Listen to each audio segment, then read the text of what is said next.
बिस्मिल्लाहिर्रहमानिर्रहीम। अस्सलाम वालेकुम दोस्तों आज 31 तारीख है और पिछले 24 घंटों में ईरान और अमेरिका की जंग से जुड़े जो भी बड़ी अपडेट सामने आई हैं, आज मैं वो सब आप तक सादा अंदाज में पहुंचाऊंगा। दोस्तों एक बहुत अहम बात ये सामने आ रही है कि डोनाल्ड ट्रंप इस वक्त ईरान के मामले में किसी एक फैसले पर नहीं पहुंच पा रहा। वो समझ नहीं पा रहा कि ईरान पर हमला किया जाए या फिर अपनी फ़ौज को वहाँ से वापस बुला लिया जाए, यानी आखिर क्या किया जाए।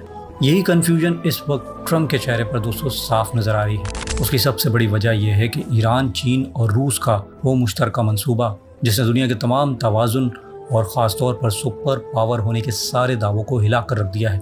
आज अगर मौजूदा ईरान को देखा जाए तो जो पुराना तस्वुर था कि अमेरिका ही दुनिया की वाहिद सुपर ताकत है और अमेरिका का सदर दुनिया की सबसे ताकतवर रहनुमा है, वो सारा तासुर ईरान ने बुरी तरह तोड़ दिया है। हकीकत यह है कि आज ईरान सिर्फ मशरिक़ वस्ता का ही नहीं बल्कि एक उभरती हुई ताकत के तौर पर सामने आ रहा है। और जो जंग हुई उस जंग ने ये बात साबित कर दी।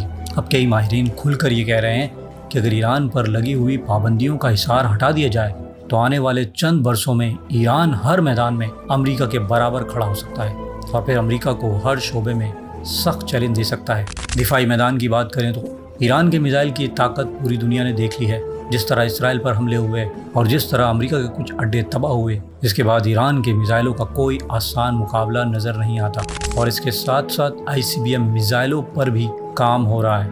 कई माहिरीन का मानना है कि अगर दोबारा जंग भड़की तो इस बार 6 से 7 हज़ार किलोमीटर मार करने वाले मिसाइल भी मंजर आम पर आ सकते हैं और तवील फासले तक निशाना लगाने की सलाहियत के मामले में ईरान ने अपनी बरतरी साबित कर दी है। अब अगर ड्रोन्स की बात की जाए तो ये तो कम लागत जंग का एक ऐसा शोबा है जिसमें ईरान ने एक नई मिसाल कायम कर दी है। कम कीमत में ऐसे ड्रोन तैयार करना और दुश्मन पर मौसर वार करना, इस मैदान में भी ईरान ने एक नई लकीर खींच दी है। अब इस हद को पार करना किसी के लिए आसान नहीं रहा। इसके साथ साथ आबना हरमस की अगर बात करें तो इसके बारे में रूस ये कहता आ रहा है कि ये ईरान का एटम बम है और दोस्तों ये बात साबित हो चुकी है और आबना हरमस के ज़रिए उसने ये साबित भी कर दिया है कि अगर वो चाहे तो दुनिया की मईशत को, ख़ास तौर पर यूरोप और अमेरिका की मईशत को घुटनों पर ला सकता है। हरमस को खुलवाने की कोशिश में यूरोप, अमेरिका और इसराइल सब नाकाम होते दिखाई दिए और ईरान ने ये साबित कर दिया कि हरमस एक ऐसा हथियार है जिसके ज़रिए वो दुनिया के बड़े बड़े दुश्मनों को झुका सकता है।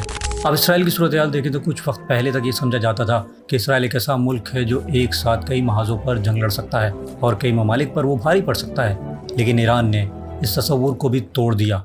आज इसराइल के दिफाई निज़ाम, जिनमें आयरन डोम, एरो और डेविड स्लिंग जैसे निज़ाम शामिल हैं, उन सब की कमज़ोरियाँ दुनिया के सामने आ चुकी हैं।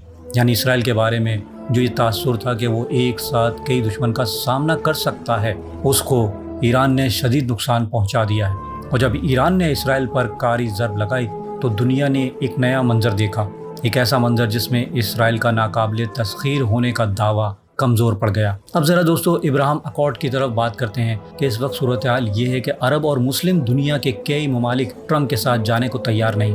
ना कोई इसराइल को खुलकर तस्लीम करने के लिए आमादा है और ना ही इसराइल के साथ खड़े होने का हौसला दिखाई दे रहा है। ये वही अरब ममालिक हैं जो एक वक्त में अमेरिका की हर बात मानते थे, चाहे अमेरिका के अड्डों की बात हो, हथियारों की फरावानी हो या दिफाई मुआहदे हों। लेकिन अब हालात बदल चुके हैं। ईरान ने उन तमाम दावों को हिला कर रख दिया है जो दिफाई निज़ाम अरब ममालिक में मौजूद थे। मसलन पैट्रियट सिस्टम, वो भी ईरान के हमलों को रोकने में नाकाम रहा। अमेरिका के अड्डे तबाह हुए और अरब दुनिया ये सोचने पर मजबूर हो गई कि जब अमेरिका हमारी हिफाजत नहीं कर सकता तो फिर उन दिफाई मुआहदों की असल हैसियत क्या रह जाती है। चाहे मुत्तहदा अरब इमारात हो, सऊदी अरब हो, बहरीन हो या कतर, ईरान ने हर जगह अमरीकी तनसीबात को निशाना बनाया और कई मकामात पर सख्त नुकसान पहुँचाया। अब इस सारे मामले में दोस्तों चीन और रूस की एंट्री भी बहुत अहम हो गई है। इतलात ये आ रही हैं कि शायद चीन और रूस भी इस बात पर मुत्तफिक हैं कि ईरान अपना यूरेनियम किसी को नहीं देगा। रूस की जानिब से ये पेशकश आई थी कि अगर ईरान चाहे तो यूरेनियम उनके हवाले कर दे और वो इसे मुंतकिल करने को तैयार हैं, लेकिन ईरान ने इसके लिए आमादगी जाहिर नहीं की। चीन के हवाले से भी ऐसी ही खबरें सामने आईं, लेकिन वहाँ भी कोई वाज़ेह पेशरफ नज़र नहीं आई। और इसी दौरान मुश्तबा खामनई ने भी ये बात वाज़ेह कर दिया है कि यूरेनियम ईरान से बाहर नहीं जाएगा। अब यूरेनियम के मसले पर ट्रंप फंसते हुए नज़र आ रहा है और अगर वो हमला करता है तो पूरा अरब, पूरा मशरिक़ वस्ता हिल सकता है और अगर वो अपनी बहरी जहाज़ वापस बुला लेता है तो ये उसकी पसपाई पर मोहर साबित होगी। अब सवाल यह है कि ट्रंप का अगला कदम क्या होगा اور ایران کا اگلا رد عمل کیا ہو سکتا ہے۔ ایک اور اہم بات 60 دن کے حوالے سے بار بار سامنے آ رہی ہے۔ آپ نے بھی سنا ہوگا کہ نئے ڈرافٹ میں 60 روزہ جنگ بندی کی بات کی گئی ہے۔ ٹرمپ نے اس پر کئی ملاقاتیں بھی کی ہیں، لیکن کوئی حتمی فیصلہ نہیں ہو سکا۔ کہا جا رہا ہے کہ 60 روزہ دن کا منصوبہ چین، ایران اور روس نے بڑی سوچ سمجھ کر تیار کیا ہے۔ اس کا مقصد یہ ہے کہ اس وقفے کے دوران ایران اپنی دفاعی طاقت کو اس حد تک مضبوط کر لے کہ پھر اس پر حملہ کرنے کا کوئی سوچ بھی نہ سکے۔ ان 60 دنوں میں ایران نہ صرف آبنائے ہرمز کے معاملے میں مزید مضبوط ہوگا، بلکہ جنگ کے دوران جو میزائل استعمال ہوئے ان کی جگہ نئے اور زیادہ جدید میزائل صلاحیت بھی تیزی سے تیار کرے گا۔ اور دوستوں، میں آپ کو بتا دوں کہ اگر یہ رفتار برقرار رہتی ہے تو اگلی بار امریکہ کے طیاروں کے لیے صورتحال پہلے سے کئی زیادہ خطرناک ہو سکتی ہے، یعنی نقصان مزید بڑا ہو سکتا ہے۔ بندر عباس ہو، کیشم آئلینڈ ہو یا بشیر، ان علاقوں پر جب حملے ہوئے تو امریکہ کے ڈرونز گرنے کی خبریں دوستوں آئی تھیں۔ F-35 طیاروں کو نقصان پہنچنے کی باتیں بھی سامنے آئیں اور ایک امریکی طیارے کے گرنے کی اطلاعات بھی آئی۔ اس سے صاف ظاہر ہوتا ہے کہ ایران نے دفاعی لحاظ سے خود کو بہت تیزی سے مضبوط کیا ہے۔ اب ایران انفرا ریڈ ٹیکنالوجی بھی استعمال کر رہا ہے۔ اس نئی ٹیکنیک کے ذریعے دشمن کے جہازوں کو نشانہ بنانے کی صلاحیت تیار کی گئی ہے۔ یہ ٹیکنالوجی اب ایران کے لیے بہت کارآمد ثابت ہو رہی ہے اور امریکہ اور اسرائیل کے طیاروں کے لیے ایک بڑا چیلنج بن چکا ہے۔ یعنی ہر میدان میں، چاہے ہتھیار کا معاملہ ہو، چاہے معیشت کا، چاہے سفارتکاری کا یا کسی معاہدے کا، امریکہ اپنی پوری کوشش کے باوجود ایران کو مذاکرات کے لیے جھکا نہیں سکا۔ اور دوستو، میری کئی ویڈیوز میں دیکھ لیں آپ کہ میں نے کہا ہے کہ اگر جنگ ہوئی تو ایران بھاری پڑے گا، اور اب حالات اسی سمت جاتے ہوئے نظر آ رہے ہیں۔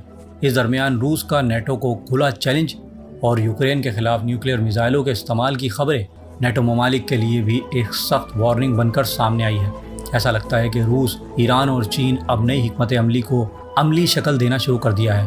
اگر امریکہ اسرائیل کی طرف سے کوئی بڑا حملہ ہوتا ہے تو اس کے جواب میں ایسا منصوبہ تیار کیا جائے گا جس کے بعد امریکہ اور اسرائیل کو پہلے سے بھی زیادہ سخت شکست کا سامنا کرنا پڑ سکتا ہے، یا پھر وہ حملہ کرنے کی ہمت ہی نہیں کر سکتے، اور اس کے ساتھ ساتھ مشرق وسطی سے ان کا اثر بھی ختم ہوتا چلا جائے گا۔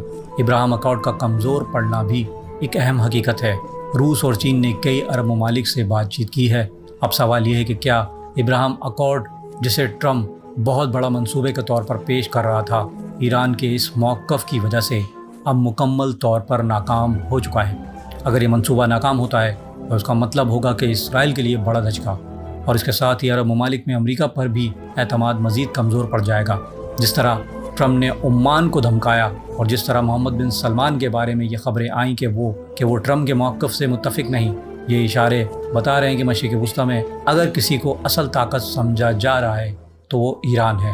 اور اب صورتحال یہ ہے کہ خطے کے بڑے فیصلے ایران کی رضامندی کے بغیر آسانی سے نہیں ہو سکتے۔ یہی وجہ ہے کہ آج کے حالات میں مشرق وسطی کا توازن تیزی سے بدل رہا ہے۔ اس سے متعلق دوستو نئی جو بھی اپڈیٹس آئیں گی میں آپ تک ضرور لاؤں گا۔ طبیعت ناساز ہونے کی وجہ سے میں آپ کے لیے ویڈیو نہیں بنا سکا، مگر اب کوشش کروں گا کہ روز آپ کو ایک ویڈیو بنا کے دوں۔ اگر میری ویڈیو آپ کو اچھی لگی تو اسے لائک اور شیئر کرنا نہ بھولیے گا، اور مزید اس ویڈیوز کے لیے پلیز میرے اس چینل کو سبسکرائب کر لیجیے۔